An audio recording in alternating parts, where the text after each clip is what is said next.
Merci.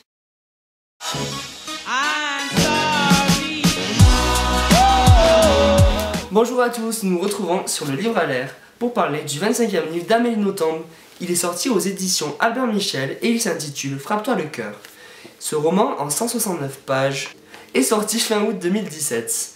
C'est un livre qui parle d'amour, d'identité, comme toujours vous allez me dire, mais qui a cette particularité d'être particulièrement touchant et émouvant dans les relations entre les personnages. En effet, ceux-ci sont réellement touchants, émouvants, et l'on se sent transporté, l'on participe à l'histoire, et l'on s'identifie avec une aisance remarquable au personnage de Diane, une jeune femme resplendissante, rayonnante, parfaite en soi. Tout d'abord, il faut savoir que ce livre débute par le récit de la vie de Marie. C'est une jeune fille qui vit sa vie à 100 à l'heure, elle est jeune, elle est belle, elle fait des études, elle réussit tout ce qu'elle entreprend. Et un jour, alors qu'elle brille, qu'elle virevolte, comme d'habitude durant une fête, elle rencontre Olivier, un bel homme pharmacien, qu'elle va très vite épouser, et très vite elle va avoir un enfant. Au début tout est parfait, elle rayonne, sa vie est un conte de fées, mais elle va très vite déchanter et se rendre jalouse de manière maladive. C'est incroyable d'ailleurs, enfin, j'ai jamais vu quelqu'un d'aussi jaloux, ou pas. C'est une fille donc très jalouse, une jalousie maladive, c'est vraiment excessif. Et elle va être très jalouse donc de sa fille Diane, qui est plus belle qu'elle et qui attire davantage l'attention.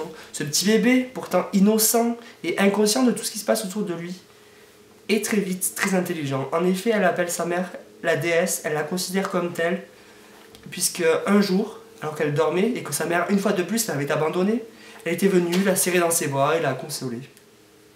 On peut penser que c'est presque un rêve, une imagination et quelque chose qui ne s'est pas réellement passé, mais c'était un moment qui va marquer la jeune fille, qui était encore bébé à cette époque pourtant, et qui va perdurer et qui va lui permettre d'avoir confiance en sa mère. Donc on peut dire que c'est une jeune fille, même une enfant très petite, hein, très indulgente, et qui très vite va s'éloigner de sa mère, qui est vraiment source de malheur pour elle. Elle va avoir un frère et une sœur, et le comportement de la mère va évoluer et ne sera pas pareil avec eux, puisqu'elle sera moins jalouse, puisqu'ils seront moins parfaits que donc Diane. Donc un roman passionnant, qui tient en haleine. Je l'ai lu en une nuit, enfin vraiment, je sortais de cours, je l'ai acheté, je l'ai lu dans la nuit. Vraiment c'est passionnant, ça tient en haleine, et évidemment quelques larmes peuvent sortir parfois, puisque nous sommes des humains. Et je vais donc vous lire un petit passage qui m'a particulièrement plu, et qui montre la dangerosité presque de cette jeune femme, Marie, qui a eu une enfant trop tôt et qui donc a le sentiment d'avoir perdu sa jeunesse.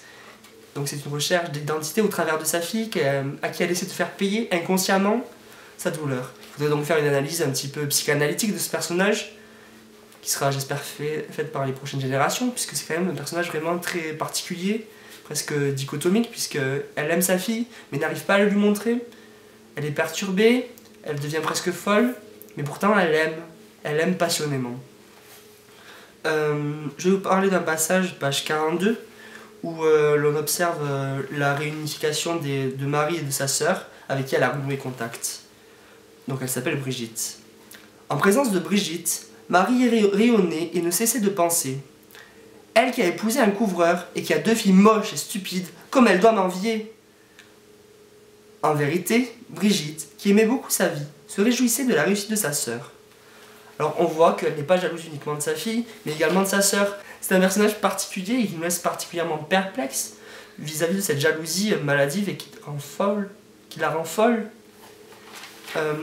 Et en même temps, il faut voir dans sa fille un personnage à l'opposé. Il y a donc un certain paradoxe entre la relation mère-fille, et l'on peut s'interroger sur les relations familiales, sur l'amour, comment arriver à accepter que son enfant puisse être mieux que nous, ou au final être simplement quelqu'un qu'elle aurait aimé être, puisque sa fille va ensuite réaliser des études assez brillantes, devenir assistante d'une médecin renommée, en qui elle va voir une image de sa mère plus stable.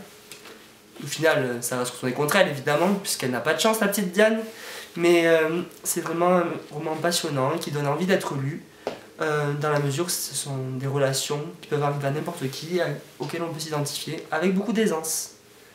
Voilà, à bientôt sur le livre à l'air.